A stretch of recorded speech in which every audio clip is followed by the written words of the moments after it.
মালয়েশিয়ার অর্থনীতিতে গুরুত্বপূর্ণ ভূমিকা রাখে পর্যটন খাত। তাই বেশি পর্যটক টানতে বাংলাদেশ সহ অনুন্নত দেশের নাগরিকদের জন্যও ভিসা শর্ত সহজ রেখেছে দেশটি। সে সুযোগে ভ্রমণ পিপাসু বহু বাংলাদেশি পর্যটক আসেন দেশটির সৌন্দর্য উপভোগ করতে। তবে তাদের একটি অংশ কাজের উদ্দেশ্যে নির্ধারিত সময় শেষে দেশে না ফিরে থেকে যাচ্ছেন অবৈধভাবে। তাদের কেউ নির্মাণ, রেস্টুরেন্ট, হোটেল বা কারখানায় কাজ পেলেও ঝুঁকি থাকে গ্রেফতার হওয়ার। প্রবাসীরা বলছেন, ভ্রমণ ভিসা শুধুমাত্র অস্থায়ী অবস্থানের জন্য। তবে কিছু দালাল চক্র সহজে কাজ পাওয়ার প্রলোভন দেখিয়ে পর্যটক ভিসাকে অবৈধ শ্রমবাজারে প্রবেশের মাধ্যম হিসেবে ব্যবহার করছে। ভ্রমণ ভিসা আসার পর এখানে সেই ভিসাটা সুইচ করে তারা আবার যে কাজের ভিসা, ওয়ার্কিং ভিসায় ফিরে যাবে, এটাও তাদের জন্য খুব কষ্টসাধ্য ব্যাপার।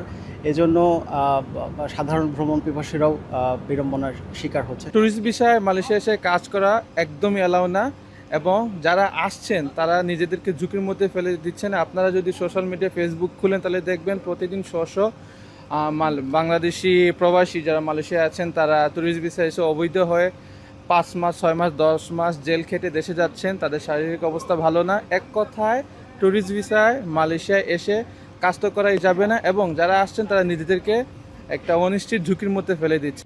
এদিকে দেশটির ইমিগ্রেশনের বিভিন্ন অভিযানে মেয়াদহীন ভ্রমণ ভিসাধারী বিদেশিদের গ্রেফতার করার তথ্যও পাওয়া যাচ্ছে। অবৈধ অবস্থানের দায়ে জেল ও কালো তালিকাভুক্ত করে দেশে ফেরত পাঠানো হচ্ছে। এতে দেশের ভাবমূর্তি ক্ষুণ্ণ হওয়ার পাশাপাশি ভবিষ্যতে ভ্রমণ ভিসা প্রাপ্তির ঝুঁকিও তৈরি হচ্ছে। তাই কাজের উদ্দেশ্যে কেবল কর্মী ভিসাতেই আসার আহ্বান প্রবাসীদের।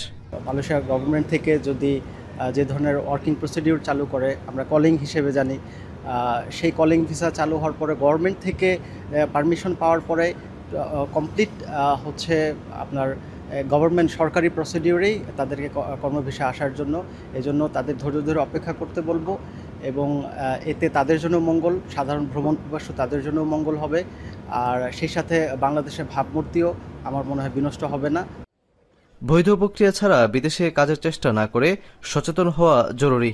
কারণ সাময়িক লাভের আশায় নেওয়া ভুল সিদ্ধান্ত দীর্ঘমেয়াদে বড় বিপদের কারণ হতে পারে বলে মনে করছেন সংশ্লিষ্টরা। শাহরিয়ার তারেক, এখন মালয়েশিয়া।